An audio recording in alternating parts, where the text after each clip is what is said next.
Welcome to the Claims Underground podcast with your hosts, Corey Locke and Troy Willis, where we help policyholders just like you understand your policy and how to navigate through an insurance claim.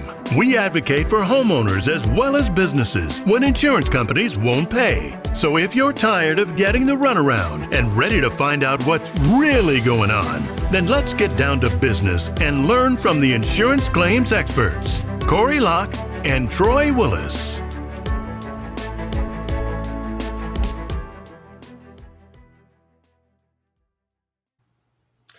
Good afternoon to Claims Underground. This is Troy Willis and Corey Locke, my co-host.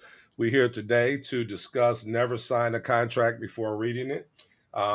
Give you a little bit about my background. My background is I'm a licensed public adjuster. I'm also an expert witness. I am also certified as an umpire and appraiser and a building consultant and retired builder as well. And also I am certified in mitigation. Corey Locke will introduce himself and tell you his experience as well. Go for it. Hey there, all. This is Corey. I'm a 35-year public adjuster, 35-year adjuster, public adjuster for the last 9 years. I'm a property estimator for the last 30 years. I've been licensed as an independent adjuster and now public adjuster. I'm an expert witness and also triple mastered IICRC, as well as ACAC smoke and fire consultant. So happy to be here, and we'll be discussing, giving you some good information on what to do when you're presented with that infamous iPad with the contract, probably being brought out by the vendor as being your first introduction to what is a contract that you're going to be facing for your insurance claim. You know, this is going to be one of them segments that I hope many people really listen to and understand why we talking about this, because most of the reason that you hire a public adjuster is because of these contracts that you sign that get you in a mess that the insurance company refused to, cooperate with you and everything. And so it eventually pushes you to even getting a public adjuster just to get relieved of those bills, not including you're not getting paid properly because, you got too many hands in the pot with what's going on, but not enough people interested in getting you back in your home. It's just about them lining their pocket. So I think today's segment is extremely important regarding reading these reading these contracts that you get in front of you, because it's the little things that we're going to talk about today that's getting people caught up all day long with insurance companies, and they may even be getting liens put on their properties due to it, just trying to mitigate their loss and return back to pre-loss condition. So what I'm going to do is I'm going to come off with a question as a homeowner to Corey, and Corey's going to give me some good information on how do I deal with approaching these type of contracts. So, our new scenario for today is that, I had a water loss. My dishwasher line broke, water's all over the place. I walk into the house, 3, 4, 5 inches of water is soaking wet. And, what do I do? Do I call my insurance company first? Do I go to Google and look up somebody and get them out there ASAP? What do I do, Corey? Well, I think most people are trained to immediately call their insurance company or at least their agent. And we've seen this happen in two different ways. We had a client that called his agent, and the agent put him in contact with a mitigator, and he went down that road with a mitigator called out by the agent. We've also seen that they call the insurance company and pretty much the same routine happens. They call the insurance company and they say, listen, I got water everywhere. And the insurance company either says, we have a program if you're interested, or you're on your own and we deal with some people, and these are the people in your area that we've dealt with.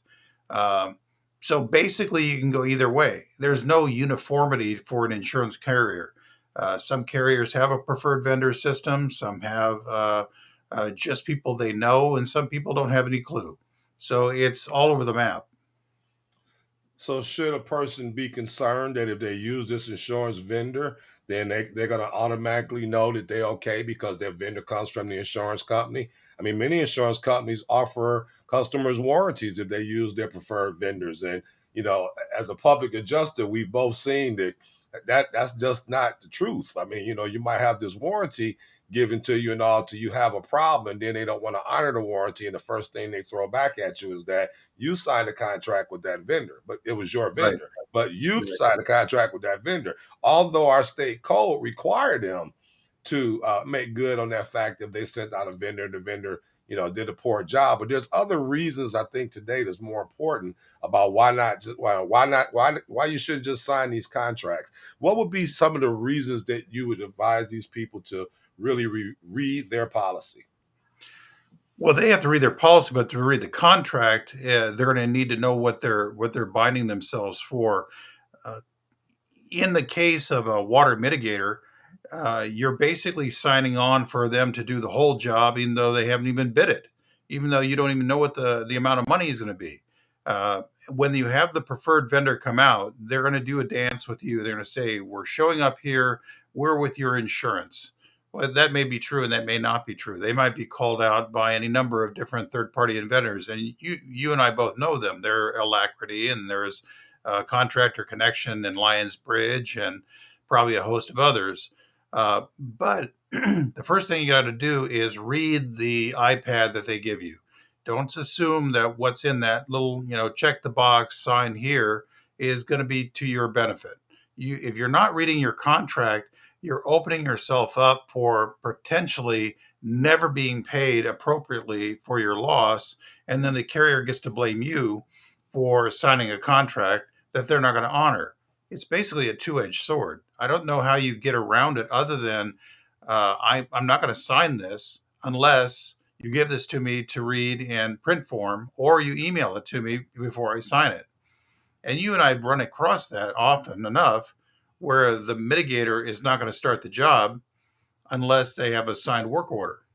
So probably the best thing I could say to you is when you're talking with your insurance company, just say to them, I want you to send out someone, but I'm not signing this work order because you're going to be sending this person. So you sign the work order, Mr. Adjuster. And since you're authorizing them through Code Blue or Alacrity or whoever the heck you're mentioning to me, this is your vendor. This is your vendor that's going to come out. And the one thing that we haven't really touched on is potentially that this vendor is going to be the person that assesses the file, that assesses whether or not you're going to get a paid claim. So if you basically say, yeah, I want this person to come out, and then you refuse to sign the documentation, you could be jamming yourself up with a person that says, yeah, this is long term. Yeah, this happened more than 14 days. Yeah, this person didn't sign up with us, so yeah, we're going to assess this not to their favor. We've seen that. We've seen that all day long. We've also seen that mitigators come out and they're writing the adjuster's estimate. They're making determinations for cause. They're making determinations for coverage as well. Well, this didn't happen suddenly. This happened over time. And then they start talking about deductibles. The thing that we have to be very, very, very cautious of is not to sign a contract unless we know every term about it. We also have to know whether or not the insurance company is paying for them to come out as mitigator, or are you coming out to assess the job of an adjuster? This has to be really assessed very closely up front. Otherwise, you could be talking to someone that's going to do the job, try to sell you the job, and basically confirm for the insurance company that this job should be paid for. It's really, really, really dicey.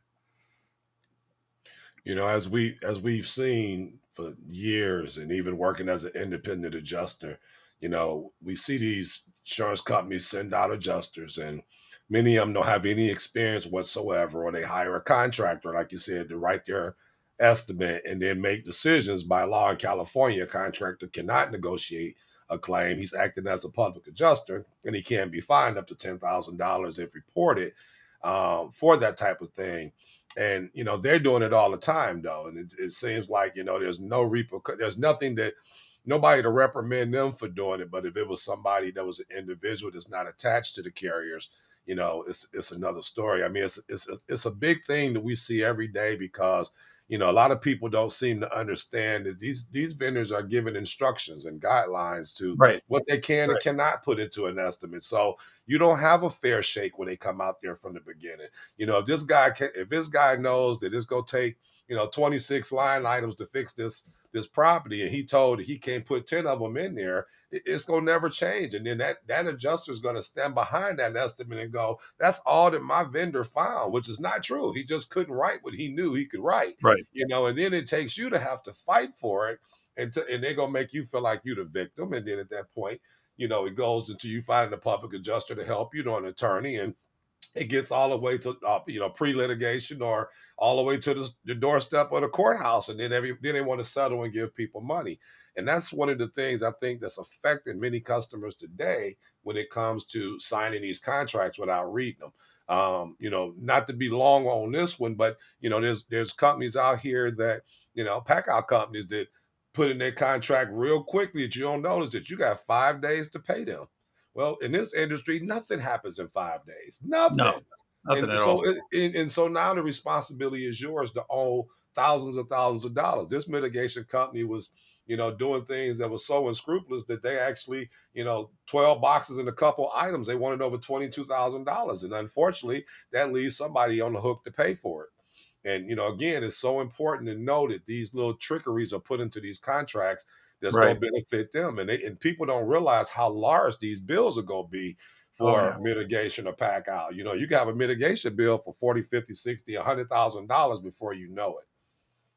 We've seen that. You've seen that very recently, that a very complex mitigation dry out of a concrete floor can run you more than $100,000. Is that justified? That's a different question. But Correct. you're on the hook for what you're not reading in your contract. So if you haven't read it through, who's to blame for not reading the contract? Well, that'd be Fact. you. That's fact. It's getting to be. It's been in the industry. I've been doing this for decades, and you know, many customers are so. It's an emergency. They got a lot going on. They get trustworthy in the people there because they're there to help them. Or at least they feel they're there to help them. And they sign these contracts, and then later on, they find out they got a $50,000 pack out bill, and it's like, wait a minute, I could move my whole house and 10 of my family members' house for $50,000, and yet they just talking Right. about moving me around the corner for a few months, or people don't understand the cost that's associated with these claims and how it's important to know that what they sign will affect them, because just because you sign it don't mean the carrier's gonna pay for it. It doesn't. No, no, not at all. It doesn't obligate the insurance carrier. It obligates you.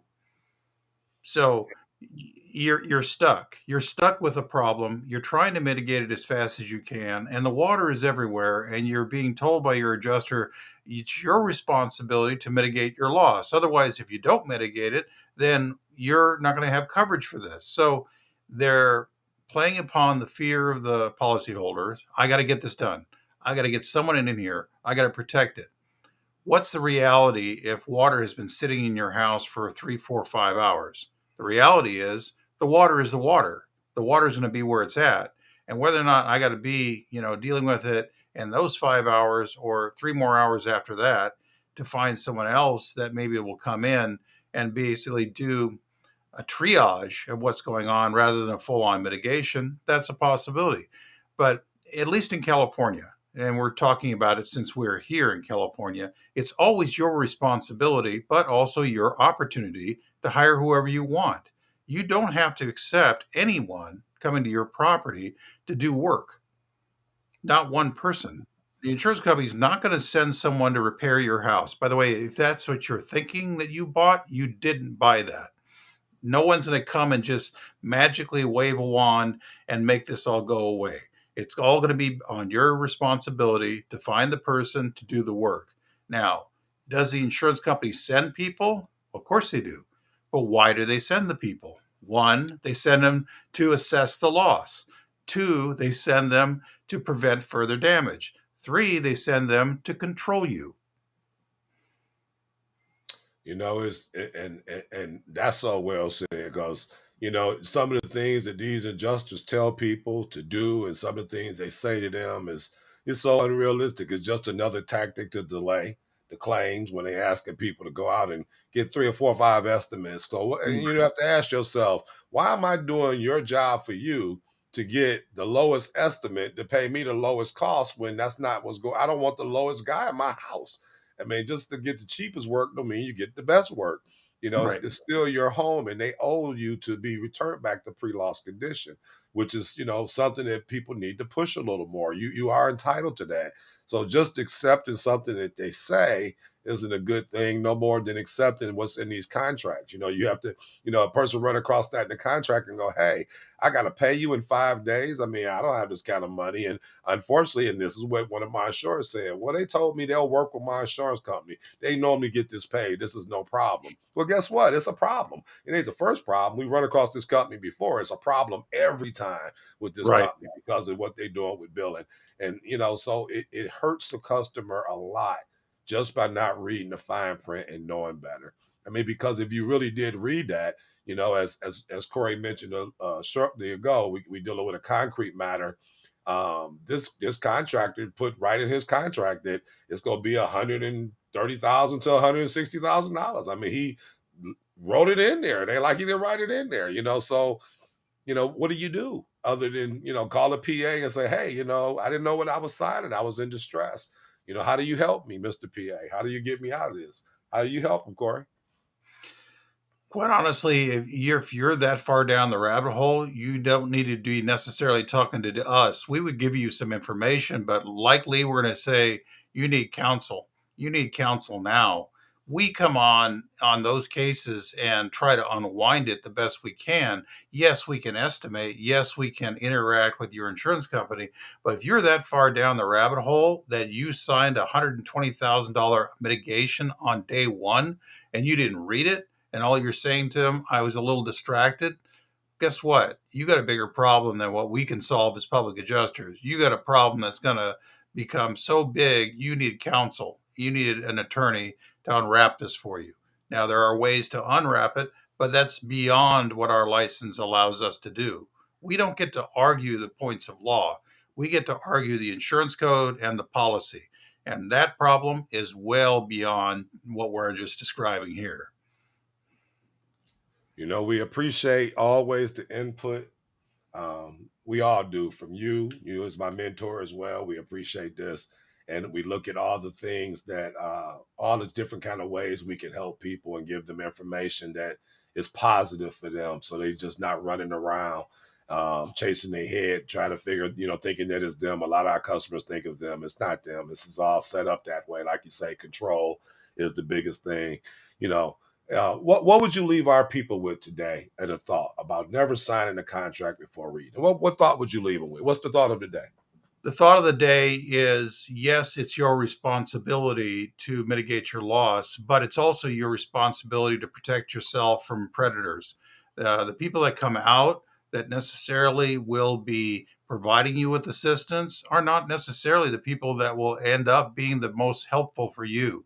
You have to arm yourself with the best understanding. And when you talk to your adjuster and they first offer you that availability of a preferred vendor, you say, well, what is my alternative if I don't want to use your preferred vendor? Do you have any other suggestions for me that's not your preferred vendor? And lastly, say to the person, if this was your house, how would you proceed? There's no more to be said. Not on that note. Signing off, Troy Willis. Corey Locke. Thanks for listening to the Claims Underground podcast. We hope you enjoyed this segment. If you need more information on insurance policies, feel free to check out our website, www.claimsunderground.com. And remember, when the insurance companies won't pay, we're here to help. Until next time.